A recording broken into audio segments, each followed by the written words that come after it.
Hello everyone, আসসালামু আলাইকুম। সবার কি অবস্থা, কেমন আছেন? আই হোপ সবাই অনেক বেশি ভালো আছেন। আলহামদুলিল্লাহ, আল্লাহর অশেষ রহমতে আমরা কিন্তু অনেক ভালো আছি। এই তো নতুন আরেকটা দিনে নতুন আরেকটা ভিডিও নিয়ে চলে আসলাম। আই হোপ আজকের ভিডিওটা আপনাদের কাছে অনেক বেশি ভালো লাগবে। তো সকালে রান্না বান্না দিয়ে ভিডিওটা শুরু করছি। এখানে হচ্ছে আমি বেগুনের উপরে তেল মেখে তারপরে মাঝখানটা ফেলে দেখছি যে কোনো পোকা আছে কিনা, কারণ দেখা যায় যে বেশিরভাগ বেগুনে যে লম্বা বেগুনগুলো হয় ওগুলোর মধ্যে পোকা থাকে।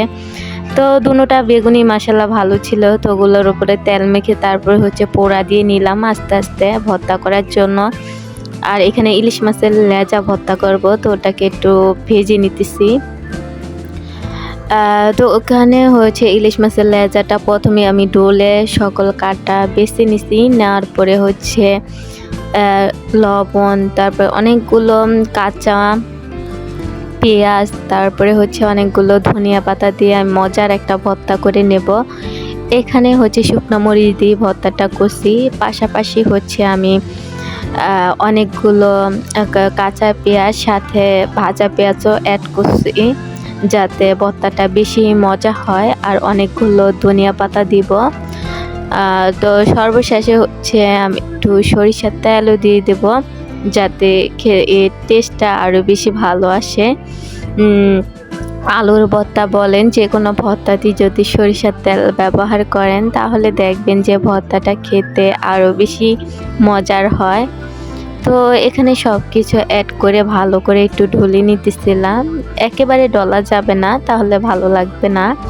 তো যতটুকু প্রয়োজন অতটুকুই আর কি ডলে নেব, হচ্ছে সরিষার তেল দিয়ে মেখে নেব হাতে। তো এইটা দিয়ে কিন্তু ভর্তা তৈরি করতে ভীষণই আরাম হয় বা অনেক ভালো লাগে। এটা দিয়ে ভর্তা করতে, ভর্তা পিসতে অনেক ভালো হয়। যে কোনো ভর্তাই কিন্তু এটা দিয়ে করা যায়। আর এটা দিয়ে কিন্তু আমি অনেক সময় আদা রসুন বেটে থাকি, তখন হয়তো একটু সময় লাগে, বাট ভর্তা করতে অত বেশি সময় লাগে না।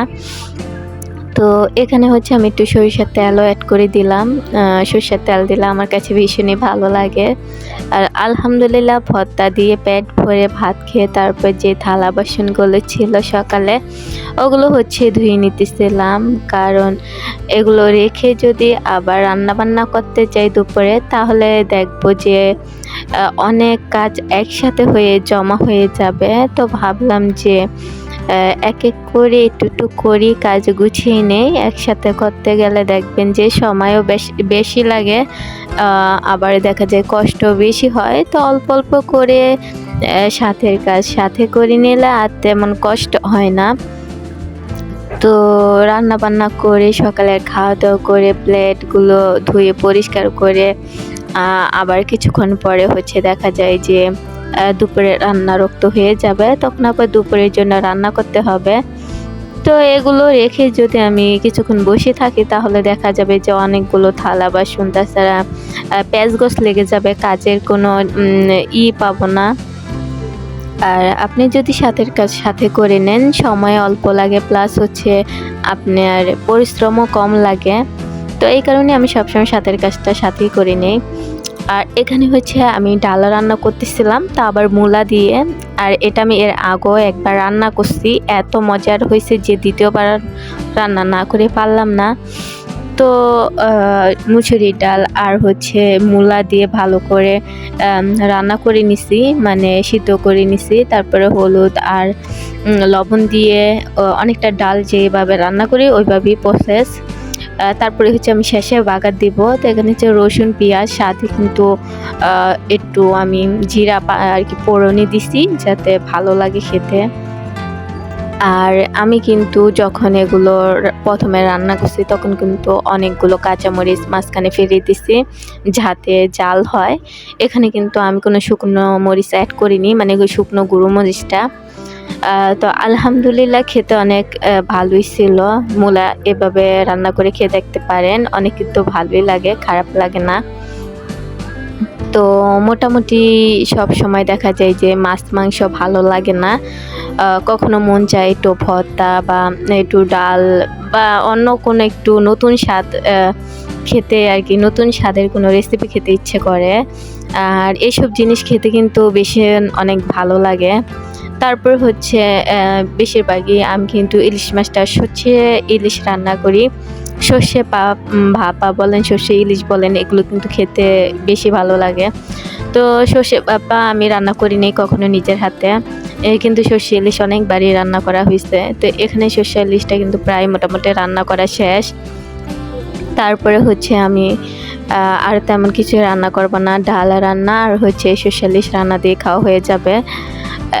আর তারপরে হচ্ছে খাওয়া দাওয়ার পর্ব শেষ করে আমি কিন্তু রান্নাবান্না শেষে মানে গোসল করে ঘর-দুয়ার সব কিছু পরিষ্কার করে তারপর হচ্ছে আমি একটু সন্ধ্যার দিকে বাজারে যাব। কিছু যেমন শুকনো সামগ্রীর প্রয়োজন আছে, যেমন হলুদ, মরিচ, লবণ। তো এগুলো আর কি আমাকে আনতে হবে বাজারে গিয়ে। তো রান্নাবান্না শেষে ভাবলাম যে খাওয়া দাওয়া করে তারপরে সন্ধ্যার দিকে যাব। আর যেহেতু শীতকাল চলে আসছে, মানে শীতকালই চলতেছে, তো দেখা যায় যে শীতের দিন তো অনেক ছোট হয়, মানে সারাদিন কিভাবে কেটে যায় বলাই মুশকিল। তো কাজকাম করার পরে আমি বাজারে চলে গিয়েছিলাম। তা আমি কিন্তু রসুন, পেঁয়াজ, তারপরে এখানে মূলা, তারপরে সিম, মানে আমার যা যা সবজি প্রয়োজন ছিল আমি তা নিয়ে আসছি। এখানে হলুদ, মরিচ থেকে জিরা, যত ধরনের মশলা আছে মোটামুটি সবই আছে। তো এই অল্প অল্প করেই আমি এখন আনি, আর বাজার থেকে একেবারে আনি না, কারণ আমি হচ্ছে মশলাগুলো একবারে ভাঙিয়ে নিই। তো দেখা যায় যে প্রতিদিন আনার প্রয়োজন পড়ে না। তো এখন যতটুকু প্রয়োজন পড়ছে আর কি নিয়ে আসছি, আবার একবারে ভাঙিয়ে নেব। যাই হোক, আমি কিন্তু ভিডিওর একেবারে শেষ পর্যায়ে চলে আসছি। নতুন কোনো ভিডিওতে দেখা হবে। আল্লাহ হাফিজ।